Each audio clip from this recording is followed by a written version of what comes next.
Have you ever had a neighbor who you were just not getting along that well? Today, we're gonna talk about how this looks like in the dog world using an example of Archibald, the boxer, and his neighbor, a German Shepherd. And we go through how we taught Archibald that this neighbor is actually not that bad, and you'll see how far we got with that. So stay tuned and have fun with another episode of A Dog's Soul, an empath's guide to your dog's feelings.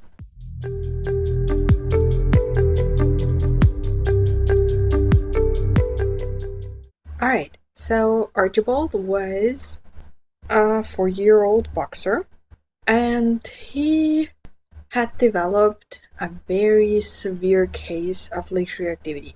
And his owner was really concerned because even though he was pretty strong, Archibald was a big dog, right? A boxer is not a small dog. They are very muscular, they're very strong, and this was becoming an issue. However, his owner still worked him, but he had started trying to avoid other dogs and rather took Archie somewhere quiet than wrestling through the neighborhood, right?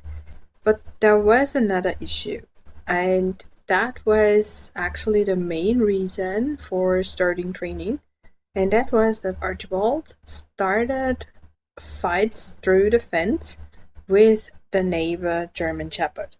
And in the beginning, they were just very loud and just going at each other, but nothing happened because there was a fence in between, until somehow they got into a fight at the door, and there was a little space below the door, and they kind of, I don't know how, but they got some body part under there, and they hurt each other.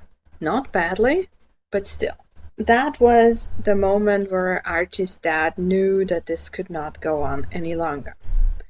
So he wanted to start training, and he was a very easygoing guy. He was not much into training because the training style he had been introduced to by his friends was very harsh, and this was just not something he wanted to do, even though people told him that with a boxer, so a strong breed, you need a firm hand, you need to be assertive, you need to be kind of rough. But then he discovered that there is a different way to train a dog, and he was open to give it a try.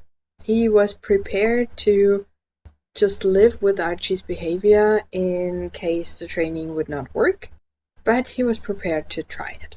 And when we got into finding out the reason behind Archie's behavior, because he was really severely reactive, he would just lunge and bark and growl at every other dog. It was better with smaller dogs, but as soon as the dog was about knee height, he would really go insane, and he would not calm down after anytime soon. So basically the walk was over after that. This is another point that told us that this case was really severe, because sometimes with less severe cases it takes a few encounters to even start the reactivity. So dog 1, 2 till 5 is okay, and 6 is the one the dog's reacting to, or at first there is just a little pulling and then the reactivity starts. But with Archie, it was 1 to 100 extremely quickly, and he could not calm down easily after. And we could connect the whole behavior to basically one single incident as the root of the whole thing. And that was that the German Shepherd next door actually had bitten Archie when he was a baby. So when Archie got to his dad, he was 9 or 10 weeks old. So it was quite a good age to adopt a puppy, and it was an accidental litter, but the owners of Archie's mom were really, really compassionate and really, really thorough with socialization. They had done a great job.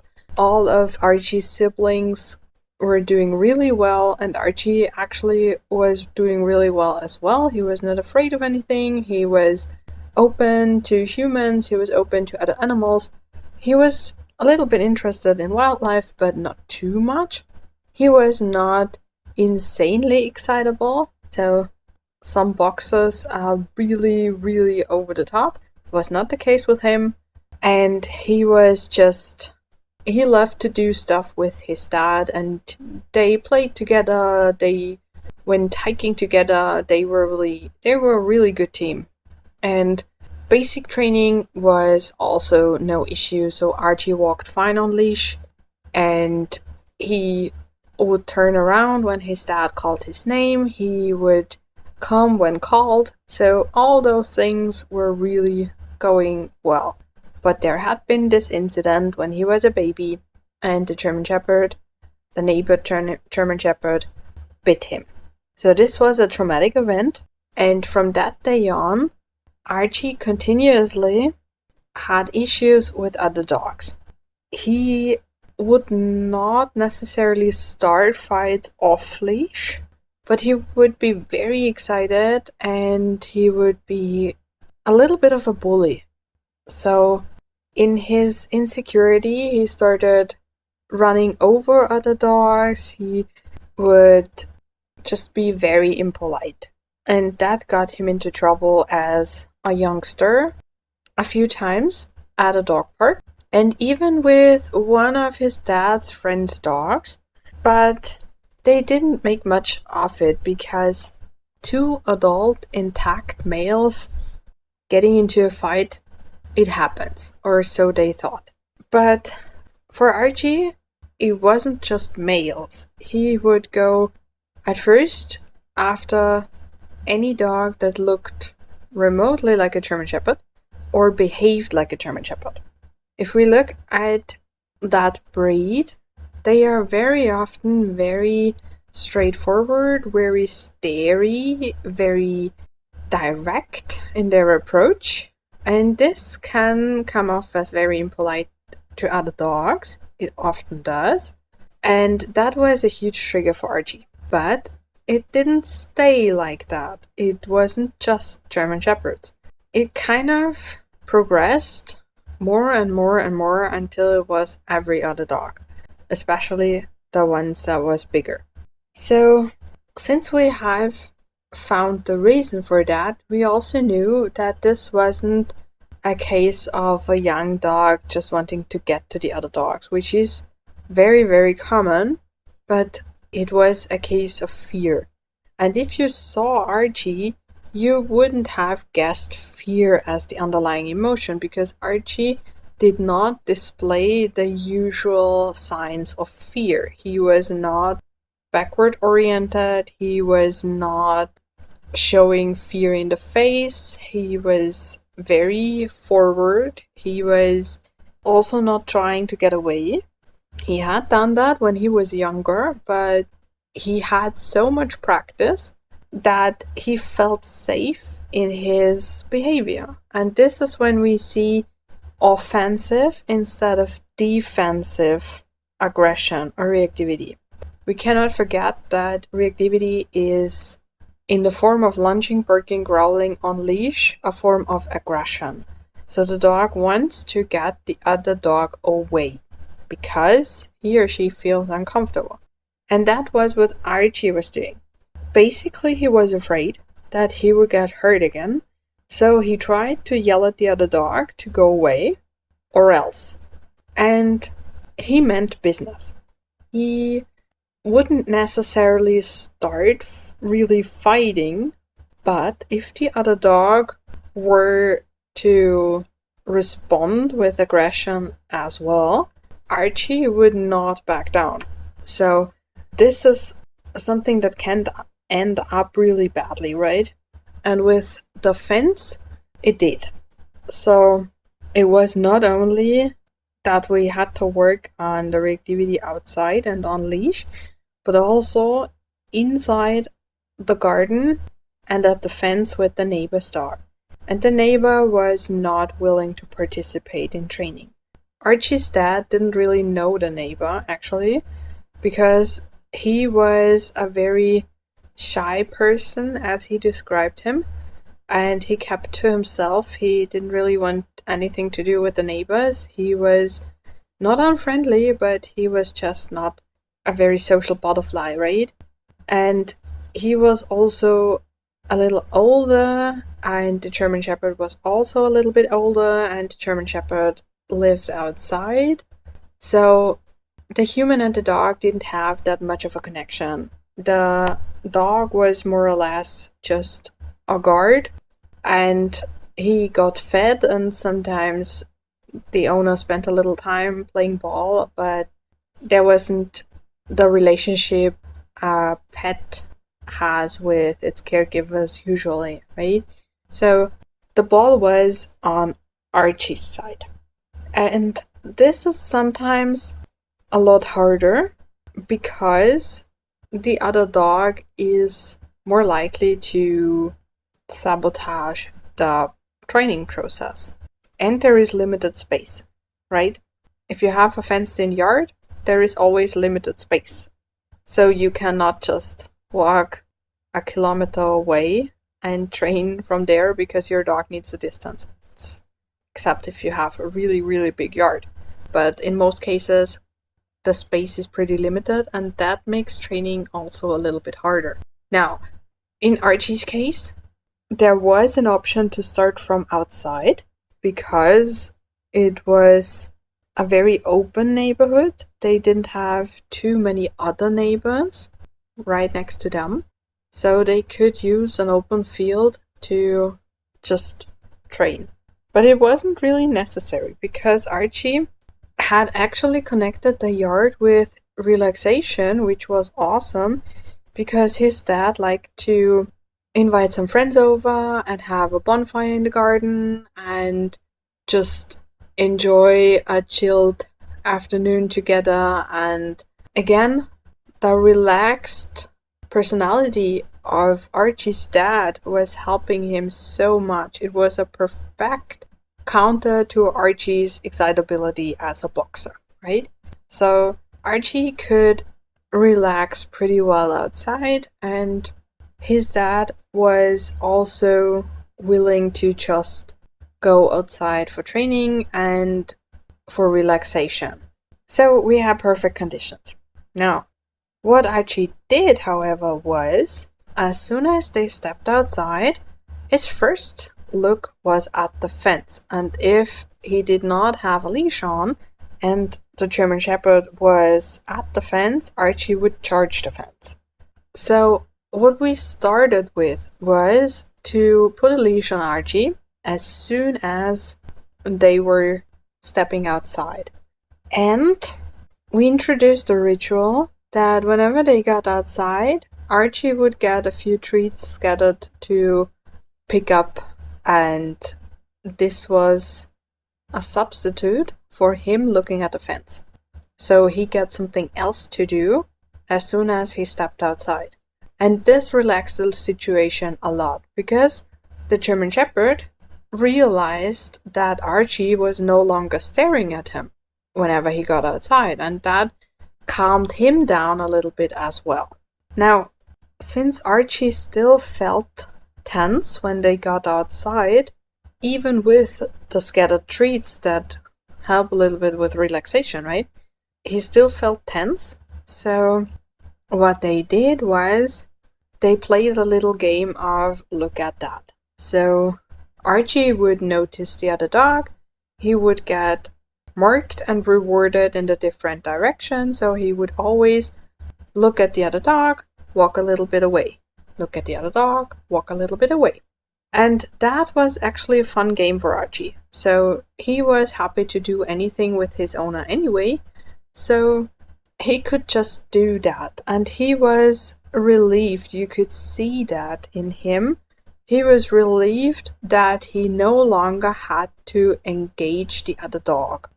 And in the beginning, he always kept the German Shepherd on his radar, so he was watching him from the corner of his eye. You could see that. But the more they practiced this ritual, the less Archie was concerned with the shepherd. Because Archie learned that he was actually safe. This dog was not coming into his yard.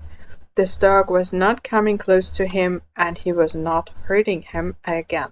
So Archie became more safe and more relaxed with every single practice they did, which was awesome.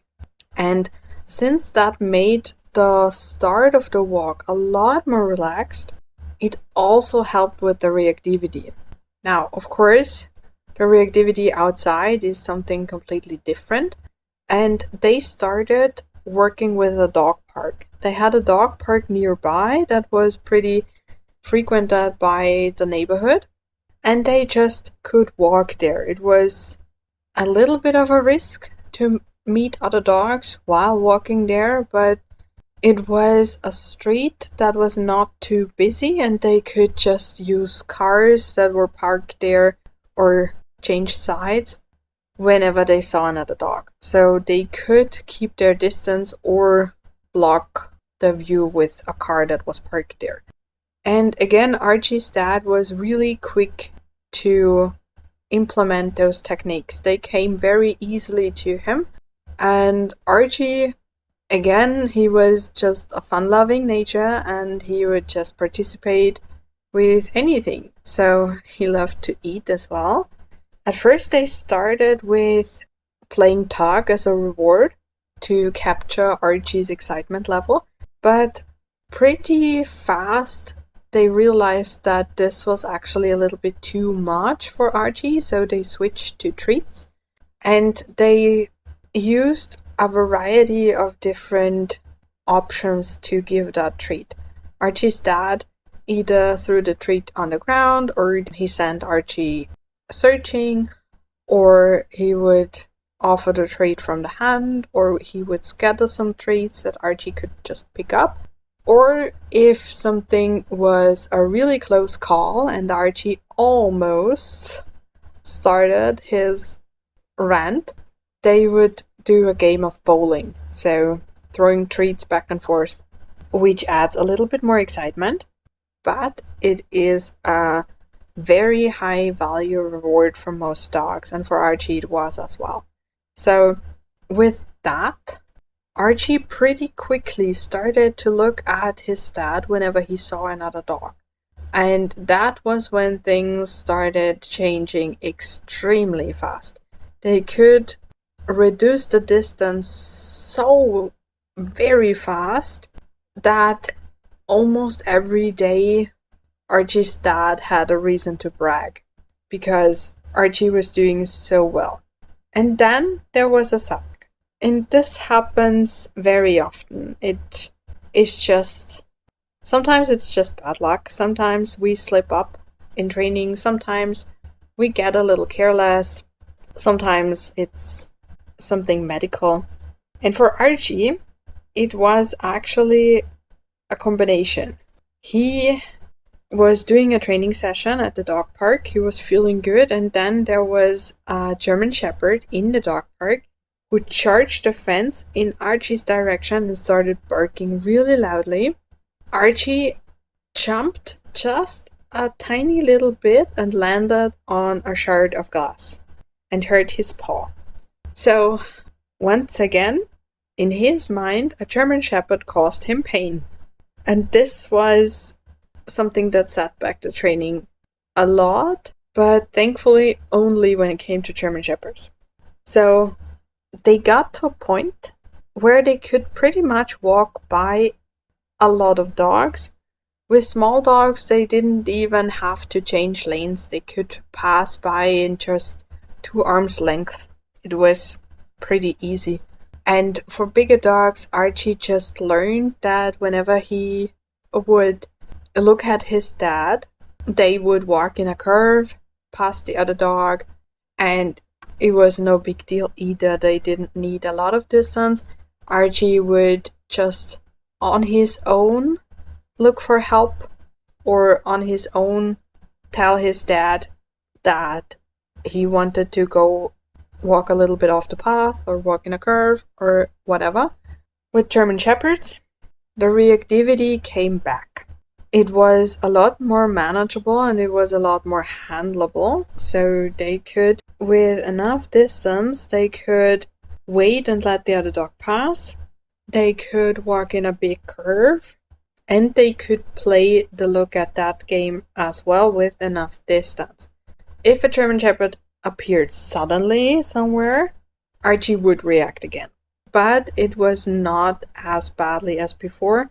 And even in the reaction, he would stay engaged with his dad. So whenever his dad said his name again and invited him to do something else, he would. So this process is what happens when trust gets violated. And it wasn't by Archie's dad, right? He could do nothing about that. He did not see the shard of glass, and even if he did, this all happened way too fast. But if we have a dog who is afraid actually and has made some bad experiences, and we try to teach him that this bad experience will not happen again, it should really not happen again. Because if it does, it's for the dog like, well, I knew this was a dangerous situation. I knew those dogs cannot be trusted. And since yelling at them works, I will do that again. So that's when we see those severe setbacks. The dog is getting back to what worked before, and that's why we have to avoid them as best as we can. Now, like in this case, sometimes things just happen. And when we see a setback, we just start at where we are every single day. It's the same thing when we have health issues and the dog just has a bad day. We assess every single day, every single walk, every single training session, what the dog is capable of doing in that moment. It doesn't matter if it was different yesterday. Today, it's like this. So we have to adjust our training, we have to adjust our plans, and just go with the flow, right? That's when our dogs will get an additional boost of trust in us, because we are not overwhelming them. We are considering how they feel, we are considering how they are doing and how ready they are for training, and we're not pushing anything on them. We're working with them. And this is a very important aspect of training. Now, if this story is inspiring you to start with your dog, I would love to meet you and talk to you about your dog, your process, and how training can look like for you. So if you want to do that, go to the description, click the link, and book a free call. I can't wait to hear your story. And now, don't forget to like and subscribe, and have fun training. Until next time, bye!